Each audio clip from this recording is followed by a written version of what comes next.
안녕하세요. 오늘은 8월 18일 화요일입니다. 오늘 함께 나눌 하나님의 말씀 에스겔서 24장 1절에서 11절입니다. 에스겔서 24장 1절에서 11절 말씀입니다. 우리 함께 하나님의 말씀을 봉독하도록 하겠습니다. 아홉째 해 열째 달 열째 날에 여호와의 말씀이 내게 임하여 이르시되 인자야 너는 날짜 곧 오늘의 이름을 기록하라. 바벨론 왕이 오늘 예루살렘에 가까이 왔느니라. 너는 이 반역하는 족속에게 비유를 베풀어 이르기를 주 여호와께서 이같이 말씀하시기를 가마 하나를 걸라.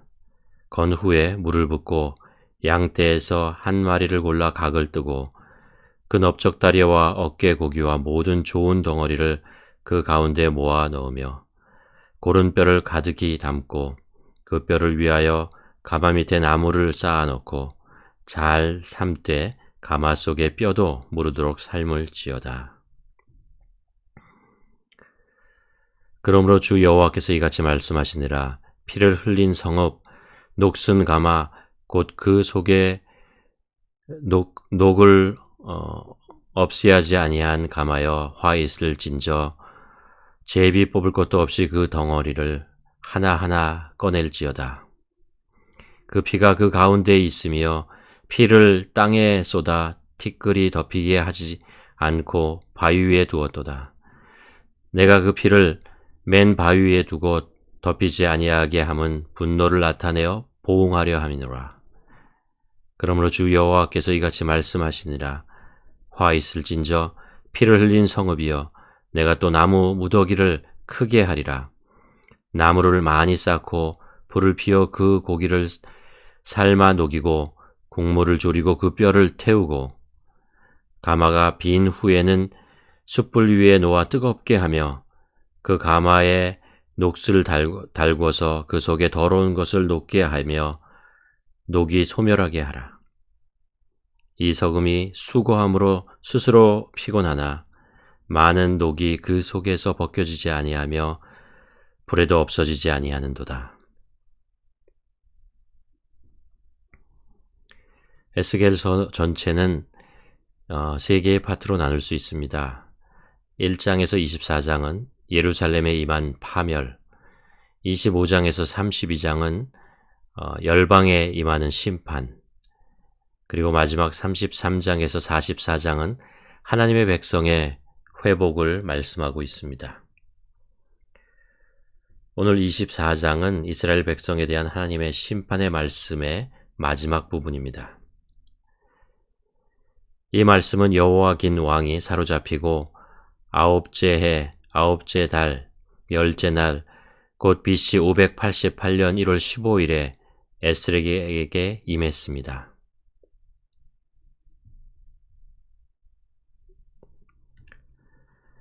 이날은 바로 예루살렘이 바벨론의 군사들에게 세 번째 공격으로 포위를 당한 날입니다. 그날이 그토록 두려웠고 일어나지 않을 거라고 생각했던 그 심판의 날이 가까이 오게 된 것입니다. 아홉째 해, 아홉째 달, 열째 날에 여호와의 말씀이 내게 임하여 이르시되. 사람들은 자기가 정해 놓은 시간표대로 자기가 원하는 방식대로 세상이 움직여 주기를 바라고 그래서 세상을 지배하려고 합니다. 그러나 이 세상을 움직이시는 분은 인간이 아니고 하나님이십니다. 하나님의 시간표가 있고 모든 것은 그 하나님의 뜻에 따라 움직이고 진행돼 나가고 있습니다. 2절에서 인자야 너는 날짜 곧 오늘의 이름을 기록하라. 바벨론 왕이 오늘 예루살렘에 가까이 왔느니라.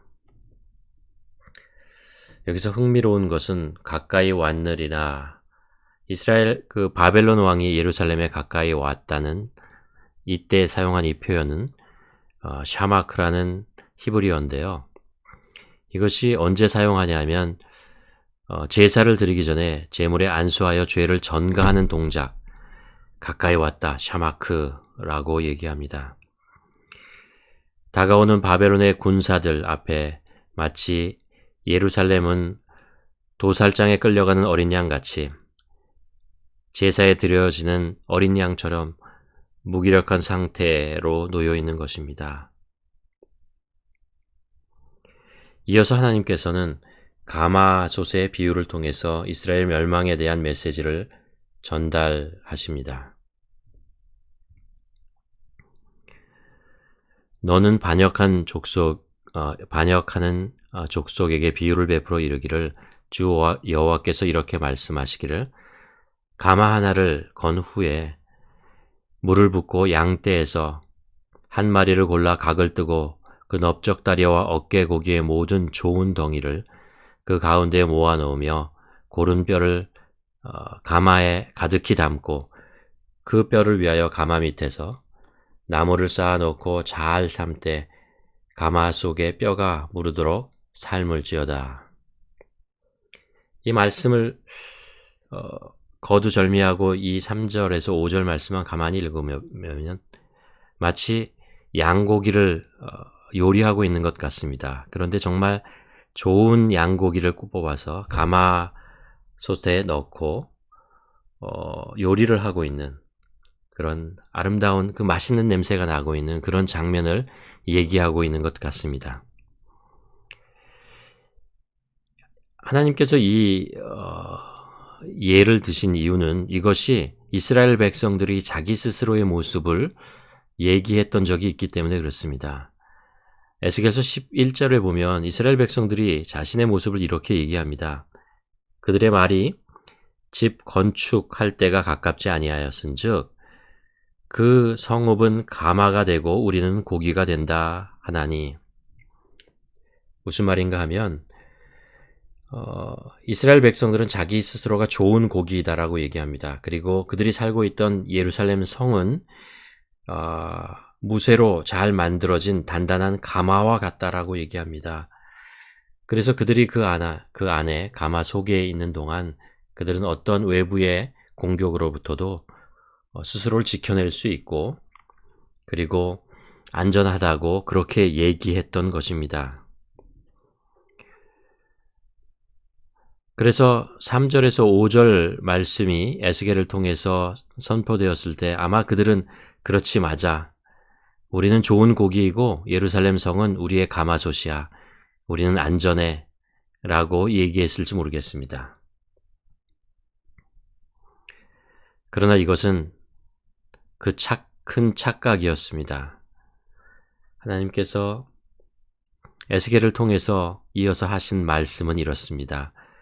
그러므로 주 여호와께서 이같이 말씀하느니라. 피를 흘린 성읍, 녹슨 가마, 곧 그 속에 녹을 없이 하지 아니한 가마여, 화 있을진저 제비 뽑을 것도 없이 그 덩이를 하나하나 꺼낼지어다. 이스라엘 백성들이 안전한 무쇠 가마솥이라고 생각했던 예루살렘 성, 그것은 실상은 녹슨 가마임을 말씀하고 있습니다. 그 녹은 두말할 것도 없이 이스라엘 거민들이 가지고 있었던 백성들의 악한 죄를 의미합니다. 그래서 가마 안에 있는 고기 덩어리를 꺼내어 포로로 끌려가게 하신 것입니다. 우리 인생에도 이런 가마솥이 있을 수 있습니다. 내가 믿고 의지하고 신뢰하던 것. 그러나 실제로 그 내부에는 썩은 녹이 쓴 가마솥이라는 것을 알아채지 못한 채 내 인생을 그 가마솥에 걸고 살아가는 그런 인생을 살고 있는 것은 아닌지.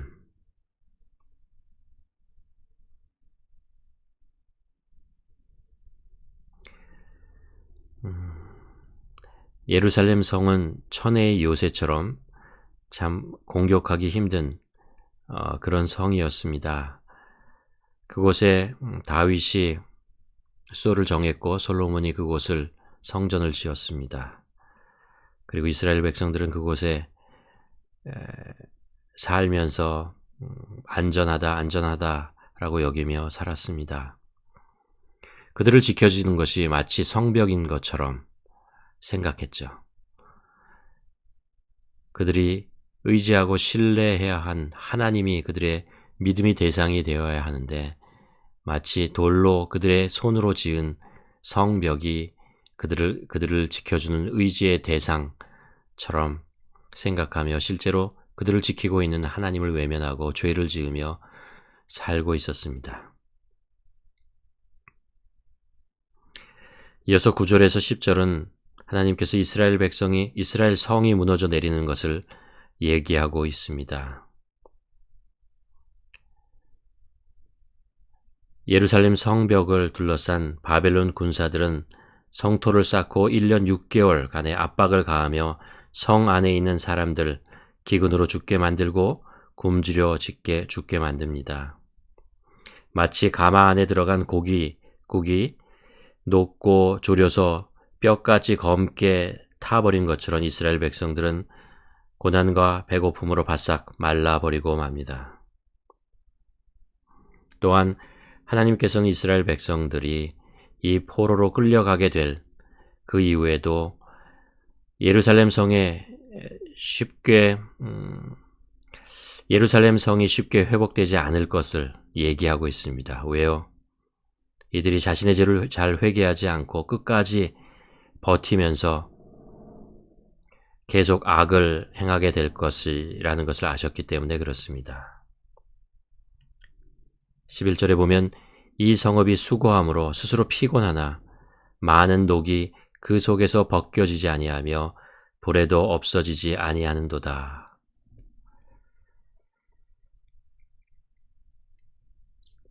오늘 말씀을 가만 보며 인간의 죄가 얼마나 그 뿌리 깊은 것인지, 얼마나 쉽게 사라지지 않는 것인지 우리는 알 수 있습니다.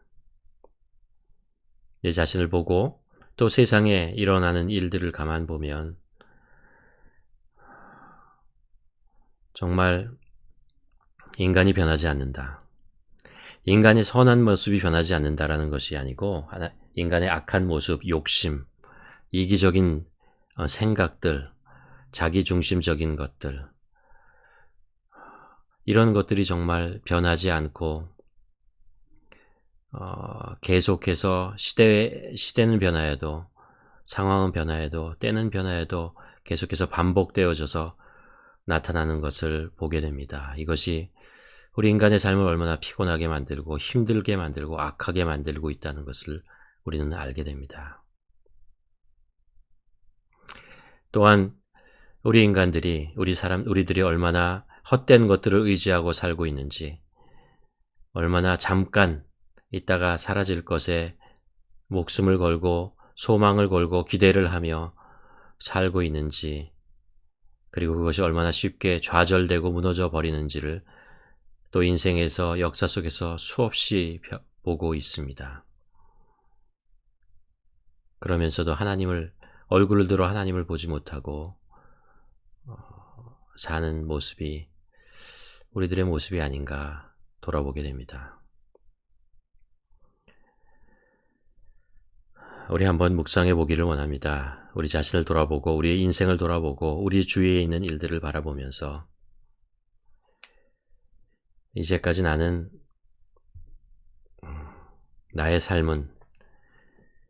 나는 어디에다가 내 삶을 걸고 의지하며 살고 왔는지, 내가 지금 의지하고 있는 것은 과연 견고한 것인지 한번 우리 자신의 삶을 돌아보고 우리의 인생이 얹혀져 있는 이 반석, 이 땅이 얼마나 견고한지 한번 돌아보는 시간 갖기를 원합니다.